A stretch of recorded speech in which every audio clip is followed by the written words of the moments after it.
Funding for Return to the Valley was provided by the California Civil Liberties Public Education Program.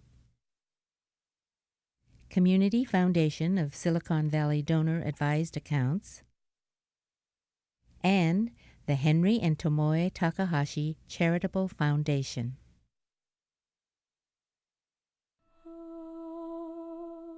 I remember sitting down in April of 1942 and writing my thoughts.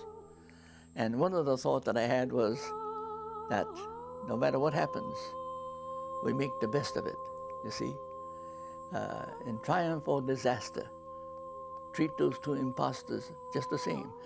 And you know, that made a difference. I could have gone to camp and said, oh, they kicked us around, they kicked us out of our house. I would have been bitter, you know, everything negative. No. It is better to light a candle than to curse the darkness.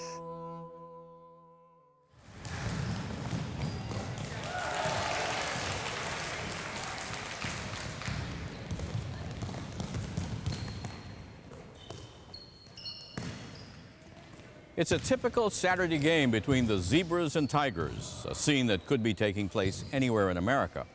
But take another look at the faces of the players and those of the parents in the stands. They're your neighbors, your friends, even your students. They are Americans of Japanese ancestry.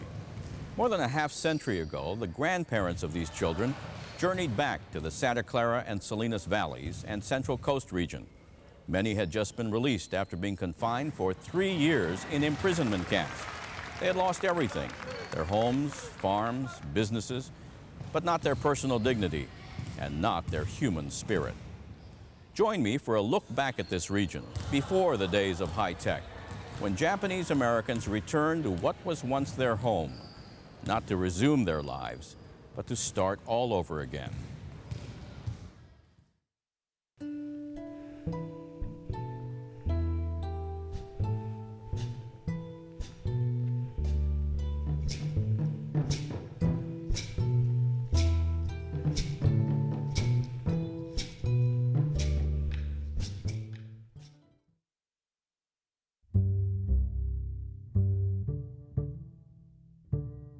The Santa Clara Valley, nestled between rolling foothills on the southern end of the San Francisco Bay, has drawn many groups of settlers over the years. They all established communities and settlements and helped to change this Valley of the Heart's Delight to the now world-renowned Silicon Valley. Not so long ago, this landscape was a place of bountiful farms, orchards, and ranches. And this agriculture is what drew hundreds of Japanese immigrants here in the 1890s. The valley also served as a gateway to other regions, as the immigrants soon found their way to farming jobs in Salinas and Watsonville, and to fishing and fish processing in Monterey. They were called the Issei, or the first generation. They were mostly single men who came to work as manual laborers. Almost all arrived with the goal of making their fortunes here, then returning to Japan to live in comfort. But over time, despite the often back-breaking labor, the Issei pioneers began to view America as home, as a land where they could escape the rigid class structure of Japan. We came to America in 1915. Oh, I thought it was a wonderful place. Yeah. See, a lot of new things, you know, that we don't see in Japan. I graduated in 1928 from the Redondo High School. Well, I got married. I went back to Japan and got married and come back. Many eventually married picture brides, arranged marriages with young women from Japan whom they only knew through photographs sent by relatives. アメリカにもらわれたから、学校辞めてから3夜ほど百種してきたよ。自分じゃもっと学校行きたかったけど、アメリカ行ってもイチゴ作って百種だから、百種していかにゃダメパパが As the years passed, permanent communities were built, and the birth of children established the Nisei, or second generation, a generation that began to develop a distinctly Japanese-American identity. By the 1920s, there were many small settlements of Japanese throughout the Santa Clara Valley and the Central Coast. The largest, Nihonmachi, or Japantown, was located in San Jose.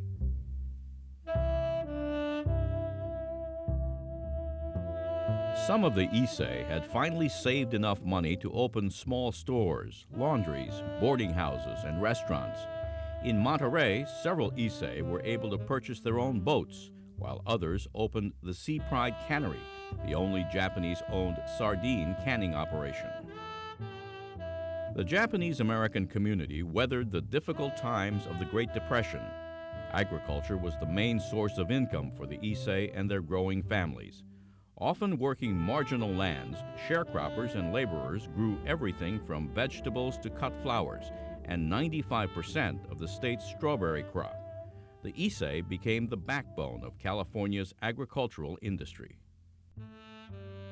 California alien land laws designed to limit the growth of Japanese-owned lands and farms prevented the Issei from becoming naturalized American citizens and from owning property. The Issei used proxy leases, family trusts, and incorporation to hold on to their land until their American-born children reached 21 years of age and title could be transferred.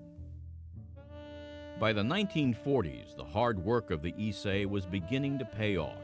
They invested in the future of the Nisei by saving for their children's education and encouraged them to go to college. Many families were doing well enough to own homes, cars, and, the pride of the farmers, a new tractor. Life was hard, but full of promise for a bright future.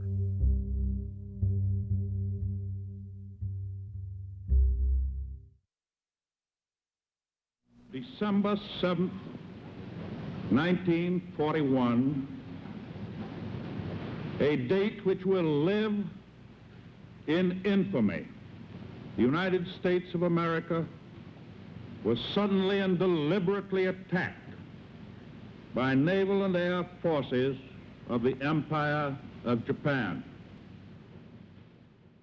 War hysteria spread throughout the United States, but was particularly prevalent on the West Coast, where a large proportion of the Japanese-American population resided. Less than 3 months after Pearl Harbor, President Franklin Delano Roosevelt signed Executive Order 9066 on February 19, 1942. The order authorized the forced removal of 120,000 persons of Japanese ancestry, 2/3 of them American citizens, away from the coastal states of Washington, Oregon, and California, and also Arizona. They were moved to 10 imprisonment camps, surrounded by barbed wire and guards with guns, located in desolate, isolated parts of the western and southern United States.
notice of action of application for leave clearance to Mr. John Hayakawa, 122A, Hart Mountain, Wyoming.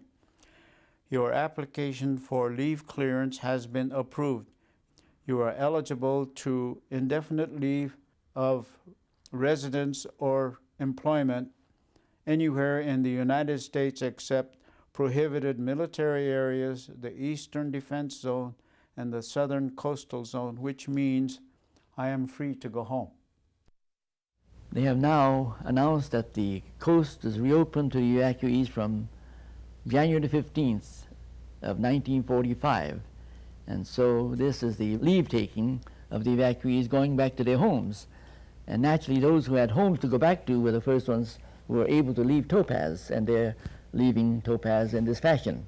They're not going to go to the gate and see people off and look like you're crying, sad, because after all, the people that are leaving, they're happy to leave.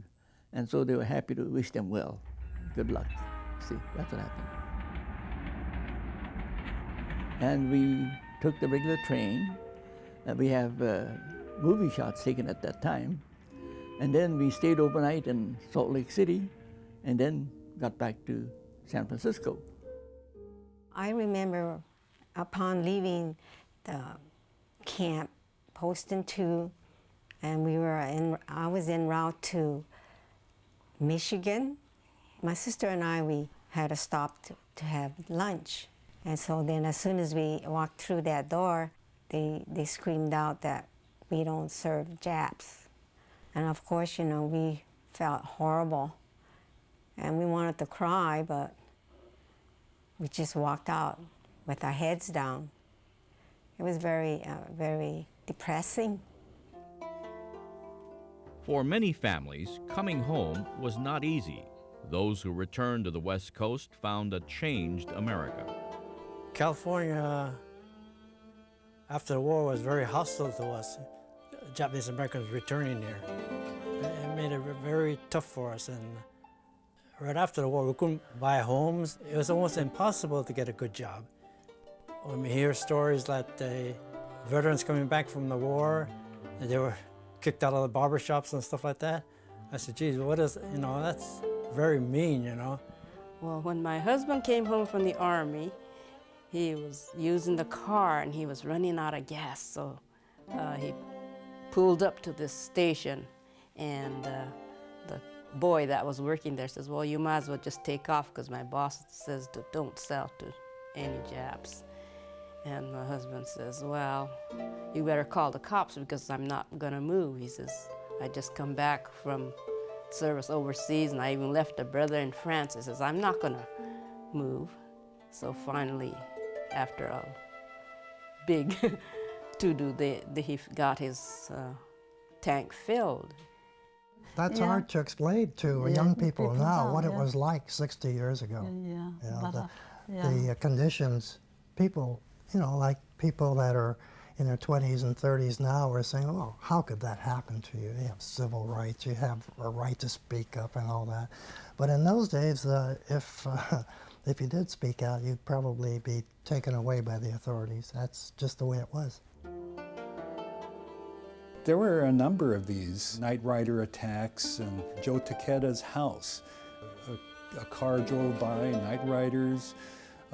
They threw, I believe it was a Molotov cocktail to set the house on fire. And then when the Sons ran out to put out the fire, they were shot upon. What happened to the Takedas was the exception, but many families did come back to find their homes and farms vandalized during their absence. A number of them came to me to sue the governmental agencies to try to recover their property. I did bring suit against them, but the government refused to relinquish whatever jewelry or treasures they had taken from the Japanese people. Everything was gone. There wasn't a building standing or any other farm equipment. It was just a patch of weeds. My mother was heartbroken that all those little treasures, her hope chest, they were all gone, and this is what she dwelled on till she passed on. For decades, the families had depended on the strength of the Issei to guide them, but the camp experience left many of the Issei old, tired, and disheartened, unable to withstand the rigors of rebuilding the community. He spent over 30 years struggling to make go of it. Here he got his farmland, and to start all over again, to say, what shall we plant? What shall we do next? Without any farm equipment, this and that.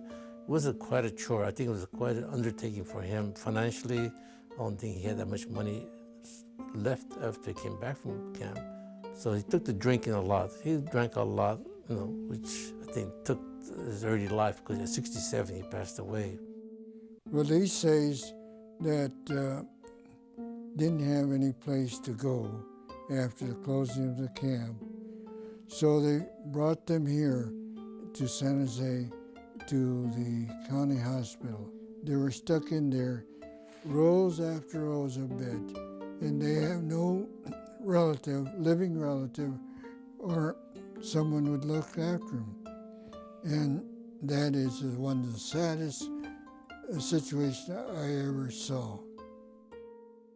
Well, the Japanese people, they don't show their feelings. They're not emotional like some people. My mother might cry and everything, but they don't panic, not like some people do, and wring their hands and everything. They just worry and hold it back quietly. And whatever stress they were going through, they dealt with it somehow. The Issei, which are our parents, did not communicate with the Nisei, their children. Most matters were kept private to themselves. If they had a problem, they would never come to us and discuss it. And so a lot of things they kept to themselves. But I know that they were unable to do a lot of things that they would have liked to have done. So it was just, I think, a loss of stability, maybe. They were surviving, but they just didn't have the means to go do a lot more things that they'd like to do. Internment really hurt them more than we realize. The Nisei always talk about being hurt by the internment, but I think the Issei really, they suffer just as much.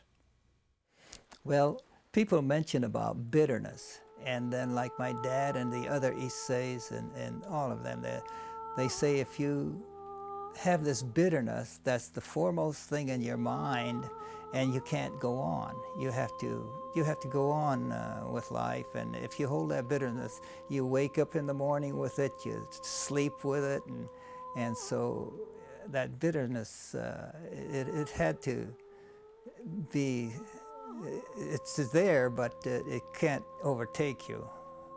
By that time, like my dad, he was retired. He was nearing 80, and so most of the Isseis or the older generation were in their 70s and 80s, and they were ready to retire. He was philosophic from the very beginning, even during the time of the evacuation. At that time, back in '42, he said we should take the evacuation as a great adventure. That's what he said. A lot of it to me, as my philosophy is, it is better to light a candle than to curse the darkness. You accentuate the positive, you see? That's important. And it worked. In my case, it worked. I think Japanese people as a whole are survivors. You have to go on. So most of them did, hard as it was. Many families were struggling to reestablish themselves economically, and the Issei, displaced by the camp experience, began to step aside as their Nisei children took over the rebuilding of their community. The result was a major and lasting change in family structure and attitudes. The Niseis were a different breed of. We had the first generation, the fathers and mothers we had to take care of because they didn't have any homes. They had to live with us. And then we had to take care of our own children and educate them. So we had actually two families to take care of. It was hard, but look back to it, I think it was a blessing. It was kind of fun too that my uncle and dad our families stayed together for after camp until, you know, in the 50s or so. So it was about 10 years that we stayed together as a unit, an extended family, kind of probably supporting each other. Some people claim that they're still bitter about having been uprooted and all that, but I tell them that yes, we did go through all our anguish and anger and mistreatment, all the discrimination, prejudice and all, but in the end, for me, had it not been for the war and evacuation, I would not have met him. So to me, that was the best thing that ever happened, that I met him and we got married. I met you in camp. Yes, in camp. Internment camp. Salinas Assembly Center. And I always kept one eye on her all the time. And I guess I kept the other eye on you. Well, I had to trust her with the other eye. In the post-war period, the roles of Japanese-American women also changed. They began to find a sense of equality previously unheard of. Before the war, the Issei, the father, was the head of the household. I mean, just about in every home, the father was the boss. But after evacuation and coming back, the men couldn't find a job, though, especially the fathers. And so usually the mothers went out and they took over. And I think that's where the matriarchy got started.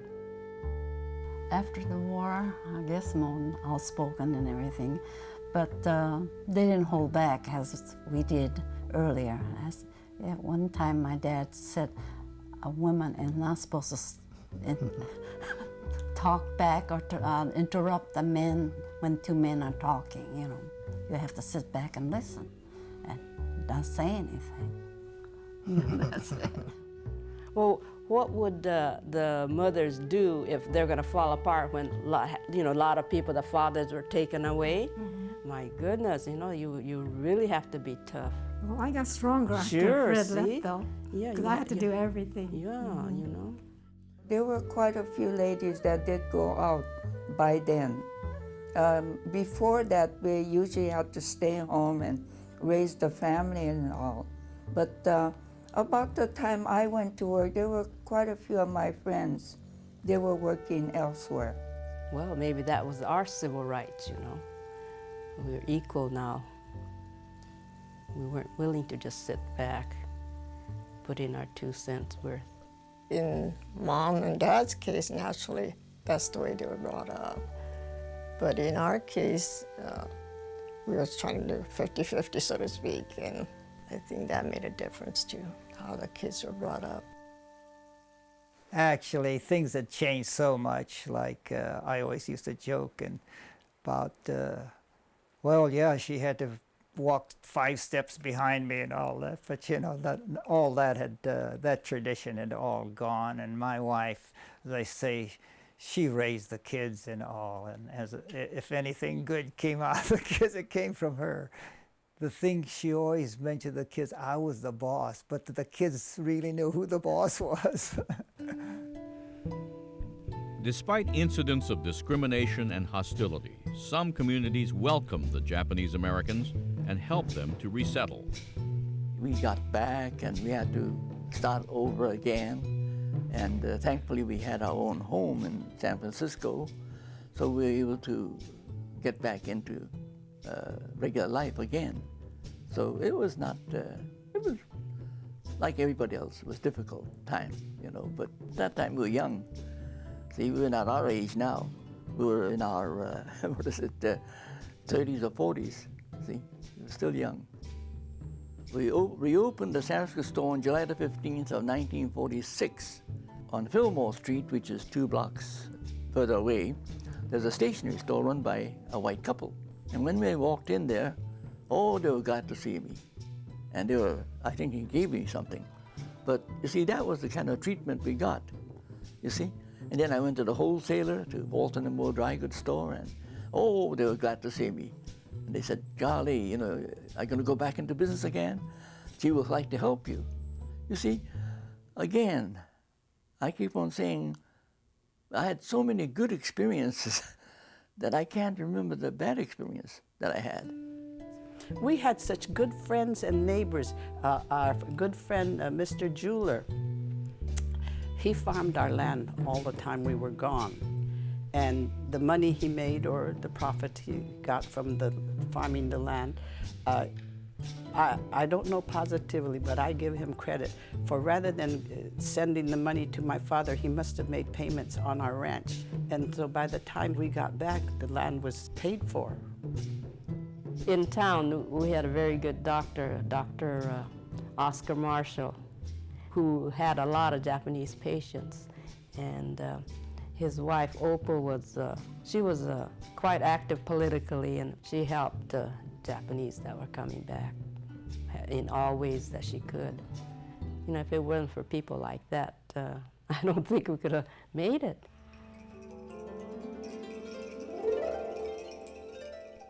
Although many properties were vandalized, some homes and farms were saved.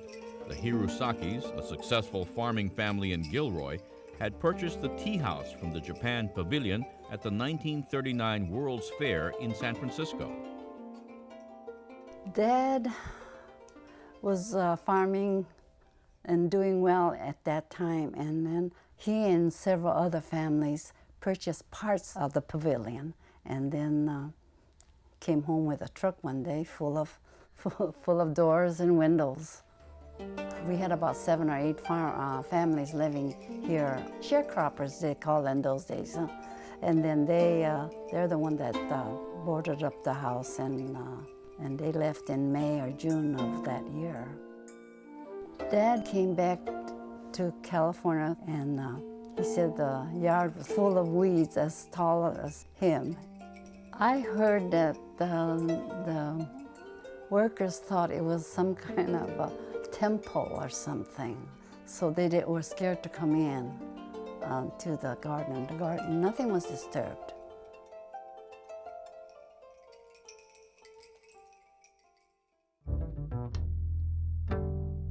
Families who returned to farming found that agriculture was becoming increasingly agribusiness. Oh, I would say that strawberry boom, everybody was making money for, let's see, until 59, 60, just a steady. And sharecroppers rented land, made more money, bought land. Then one day, our friend said, why don't you start a strawberry farm?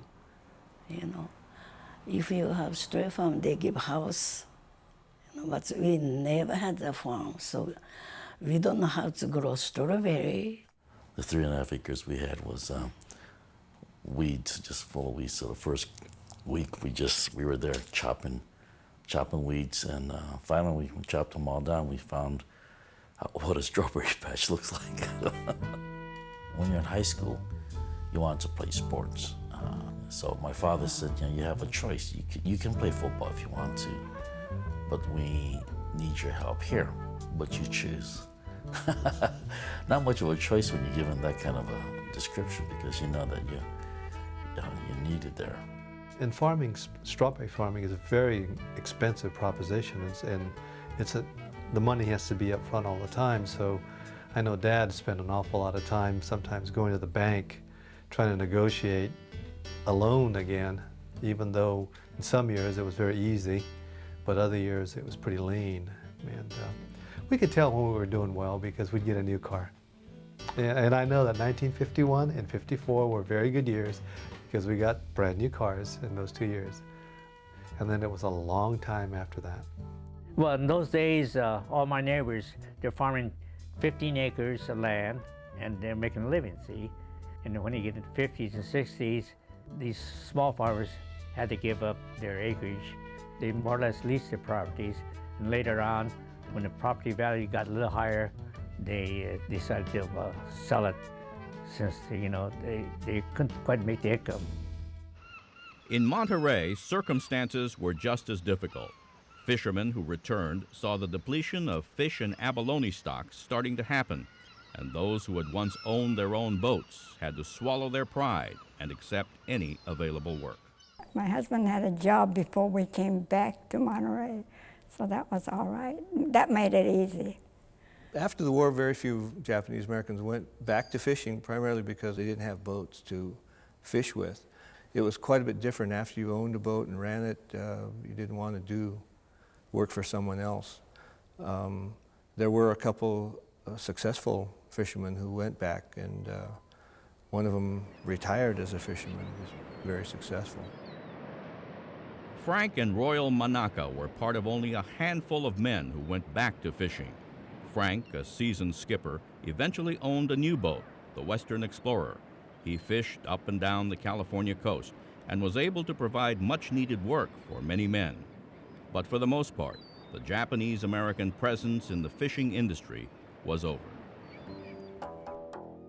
Many Japanese Americans were unable to return to the occupations they had before the war.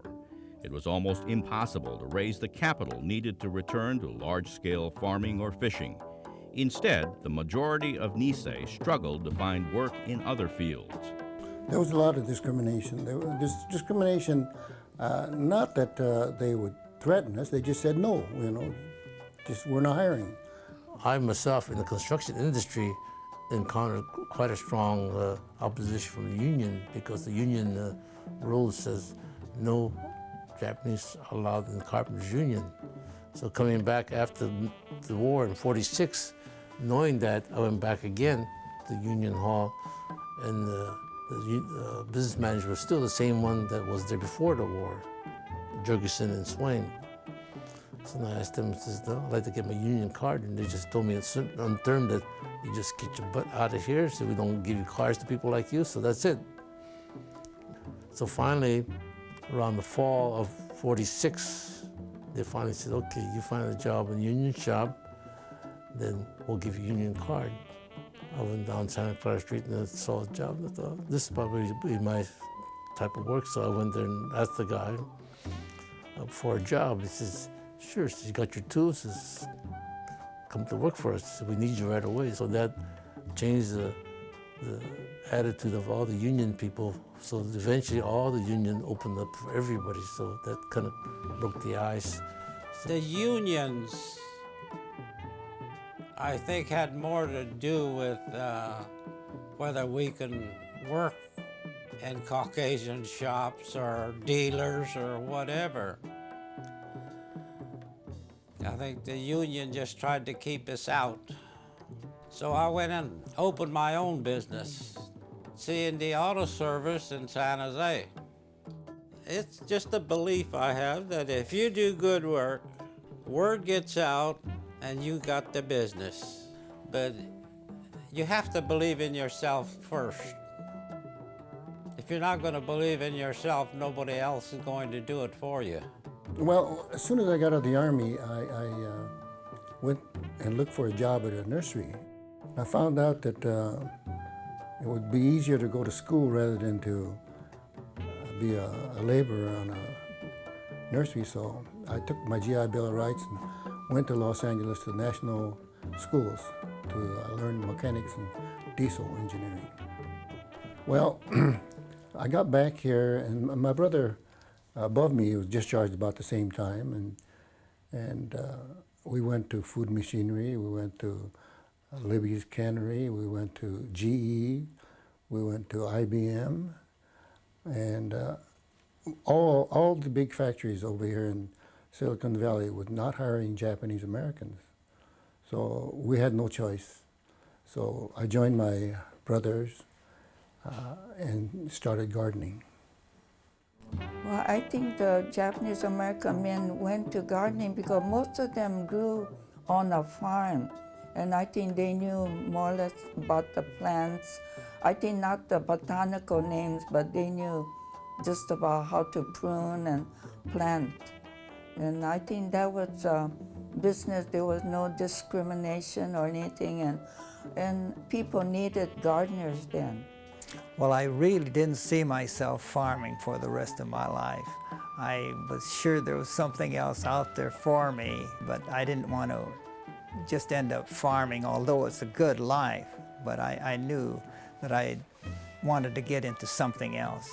And so that was when I asked a neighbor if they needed the place cleaned up, and they said, sure. And pretty soon, word got around, and I had about 10 homes up here that we cleaned up, and I would do a little landscaping then, and that's how I really got into landscaping. I'm not much of a gardener. I did it because I had to do it.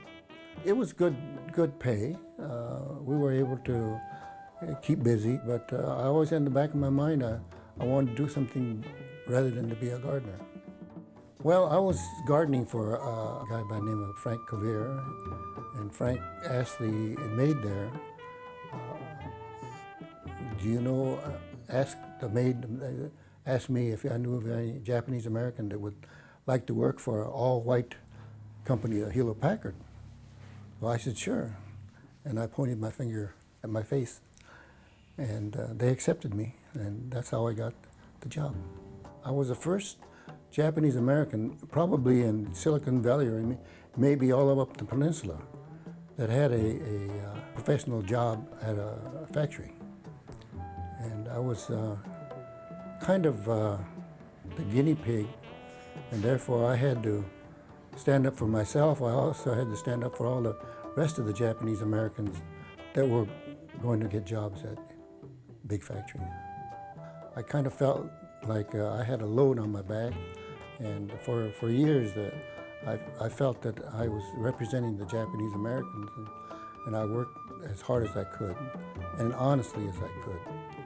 The fact that we were given the opportunity to show our strength in factory work and to go to do what you like to do, I felt that the Japanese Americans finally got to a point where about 1952, 3, somewhere in there, we were all accepted to almost anything we wanted to do here in California.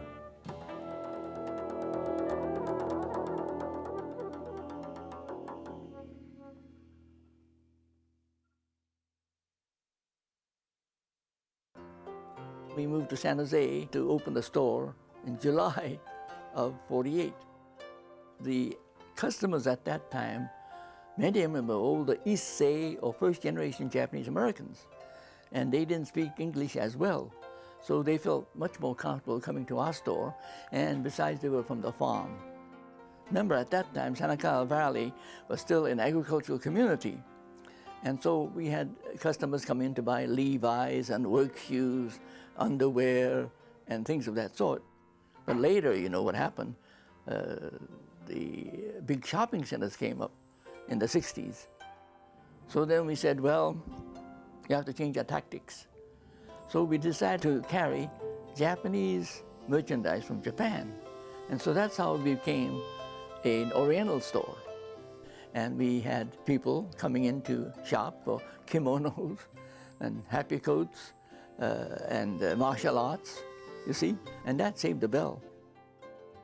As the economy continued to change throughout the 1960s, farming, long the mainstay of the Japanese American community, slowly came to an end in the Santa Clara Valley. The burden for us was the irrigation, because we irrigated at night. It's a family-operated thing, and my little guys used to help me irrigate. Okay, well, it's in the dark, and while the waters were flowing, he asked me one day, Dad, show me the North Star. So we lay flat on our back, and I pointed it out to him. Now he knew where the North Star was. And out of a clear sky, he says, Howard, you want to farm? He says, no, it's too much work. And that did it. I was so disappointed he didn't want to farm. But I wasn't to deter his, shall we say, ambition. 9 years old, he didn't want to farm. I guess he didn't want to farm. Farming is hard work, yeah. You put a lot of time in it, and if you're lucky, you'll make money, but most of the time, you just barely go by. I think it's significant that none of us are farmers. I mean, we all did other things, and it's an honest living. I mean, and there are things that you learn from farming, but I think, you know, most of us were pretty anxious to leave the farm and go after a different career.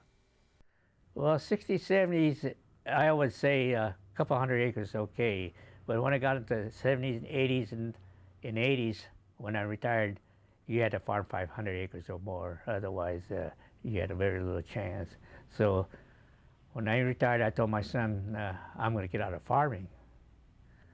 And I told my son, well, I gave you the college education, so you go on your own. You know, it got to a point where it was so expensive to raise strawberries that, you know, that's a lot of money. Cash. So they sold the place. Some of them saved the homes only. Others, you know, the wives would like a nice modern home. Well, you don't blame them. And they went to other things, be it landscape maintenance, or some of them went into business. Fortunately, our kind of people are very flexible, huh? They don't get upset because you can't farm anymore. They look for other things. And they did real well on their new career. By the end of the 1960s, the Nisei generation had at last achieved economic stability. They were able to give their children, the Sansei, everything that they themselves had been denied. A nice home in the suburbs, comfortable childhoods filled with school and sports activities, college education, and most importantly, the freedom to choose any career path they wanted to pursue. And surprisingly, in some areas throughout the region, farming continues to exist and even flourish. Well, I have to give the Issei farmers a lot of credit because here, you know, they came to a foreign country, didn't know how to speak the language, and most of them probably came here without any money, and they generally started off as just common laborers, saved their money to go out and more or less rent some ground and start farming themselves. A lot of them weren't successful, but at least they were able to save enough money to put their kids through college and for the next generation to have a better life. And I was very fortunate that my family did the same thing for myself. Lucky for me that, you know, I enjoy the agriculture business, so I was able to follow my dad and uncles and my grandfather's footsteps and be in the agriculture industry here. The civil rights movement changed the lives of everyone, including Japanese Americans. The ideals of the movement gave rise to a grassroots campaign that eventually led to the passage of the Civil Liberties Act of 1988. When my son was, the older son was in UCLA, they were one of the groups that started the reparation movement. So at first, any other organization didn't think anything of it, but then they finally pushed that through. Japanese Americans who were incarcerated or born in the imprisonment camps received a formal apology and a reparation payment of $20,000. For many Issei, it came too late. One thing I'd like to say on the redress, the younger generation, the third generation, went out there and they fought the battle for us Nisei. I'll be first to admit it. I appreciate what they did, how they went out there and really fought the battle to get the redress.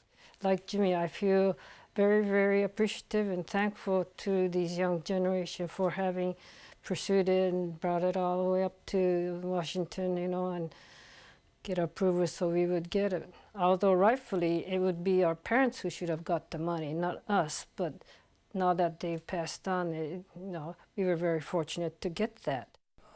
Well, I think it was proper for President to apologize for what he did wrong.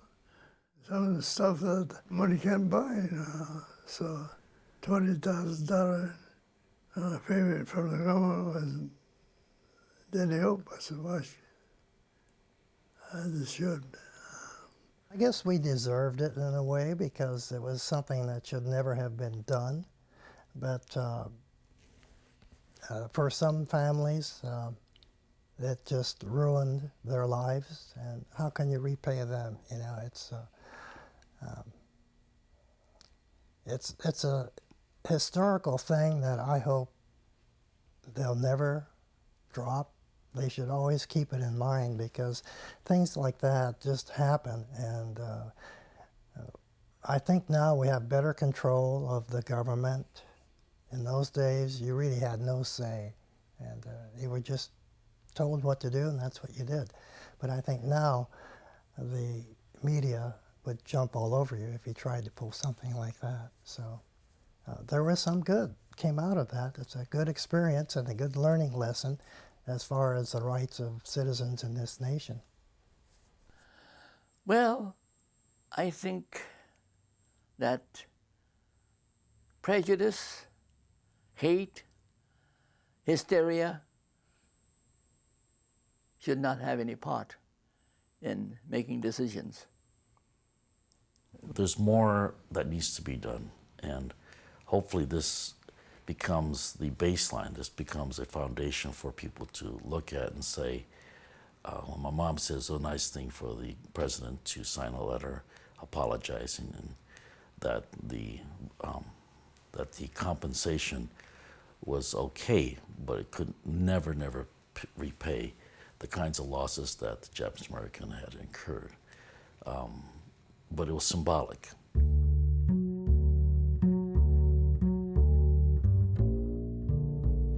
And history is also being shared and passed on. At summer school programs like Suzume no Gakko, children not only learn traditional arts and crafts, they also learn about the struggles of the Issei and Nisei and the hard-won battle for freedom. I feel that when they have time to really reflect about their life, they need to think back to when their grandparents struggled and how they struggled, and how through their efforts the young people are able to be where they are today. Remember that? Yeah, this side was your office, the coffee. And then your office was straight ahead. I used to Yeah, call there you it go. C&D Auto Service. See? 35 years. Wow, long, long. Do you see that? So that was right there? I hope they learn not to be unjust, and be fair. And I know that with the upbringing that we had given them, that they should be a good citizen, that to know rights from wrong, to uphold the Japanese name, and not to be prejudiced. I didn't know about television. Smile, Dad.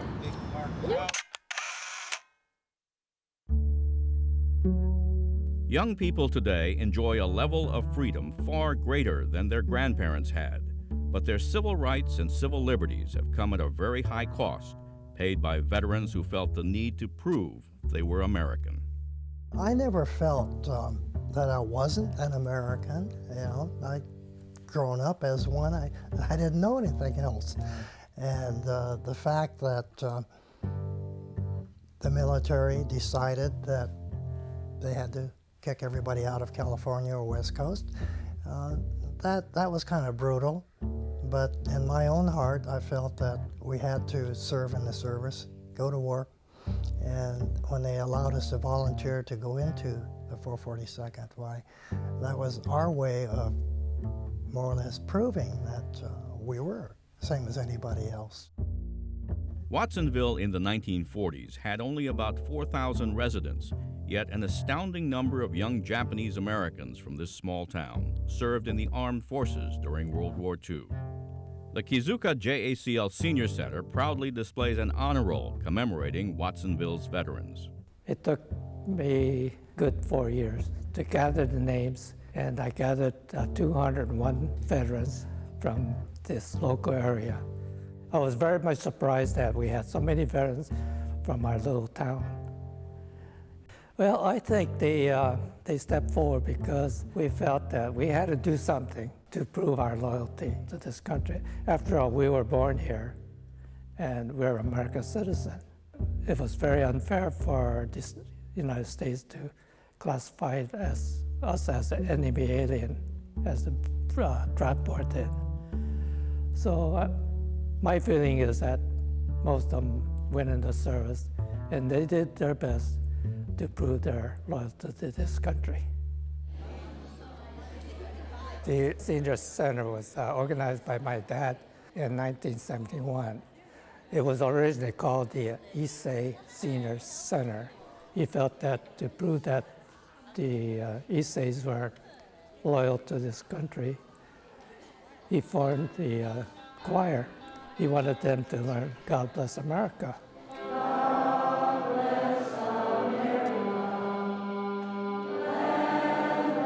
Yesterday we opened the meeting by singing God Bless America. We wanted to keep that tradition going, and we are honoring them for their loyalty and also our loyalty to this country. To the young people, listen to the stories of the veterans and the Isseis and what hardship they went through, and also for them to know about our legacy and keep passing it on so it doesn't die.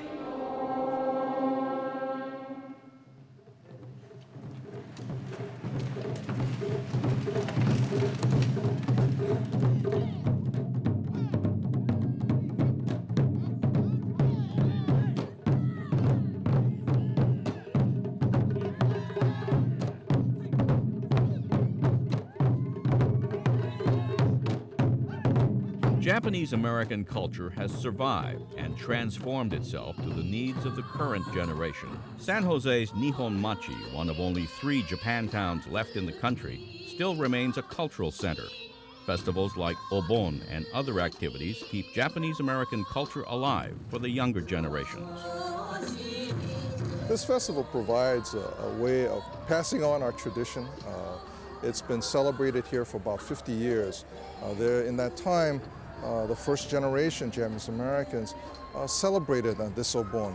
And over the years, they've taught their children the meaning of this festival. And it's very important to remember our history, our past, and to be able to pass it down from one generation to the next.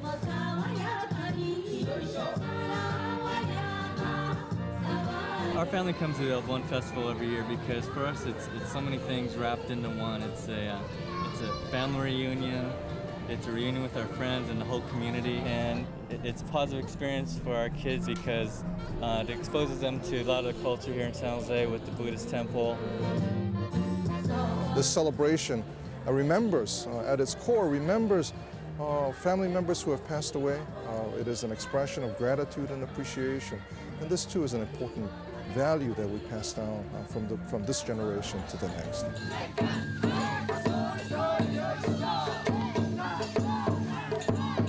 I'll be dancing later on in the festival. Just it's our one time a year, our chance to get all dressed up and kind of get back to our roots and do some Japanese dancing. It's a celebration, really, of those memories, our gratitude and appreciation for the many benefits that we've received over the years.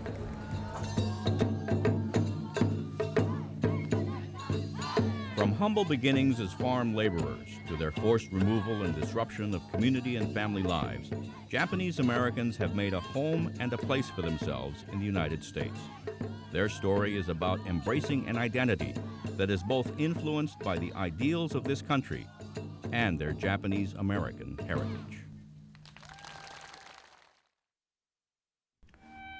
I am grateful that I am living in the United States. It could be worse if I were somewhere else. And I am grateful for the heroics of the veterans of World War II. There again, were it not for them, their blood and so forth, guts as it were, as Patton says, we wouldn't be able to enjoy what we are living right now. Somebody said we would be on a old boat looking for a place to land. And fortunately, we can stay here. Huh? That's it. Thank you.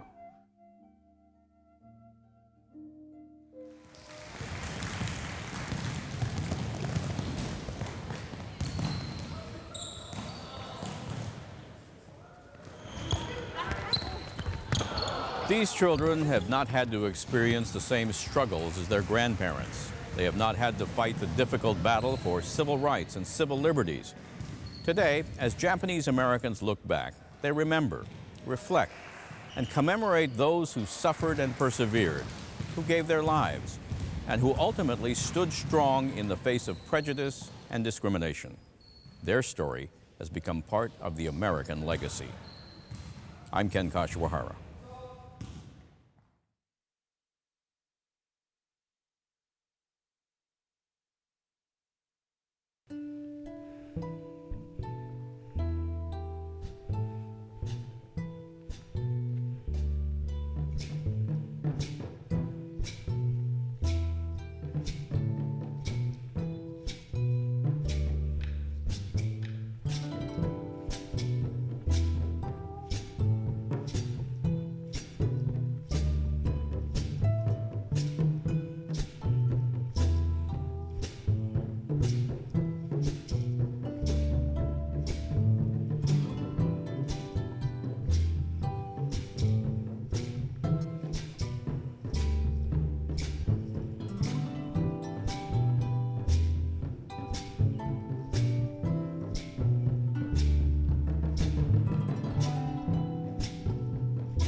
Funding for Return to the Valley was provided by the California Civil Liberties Public Education Program.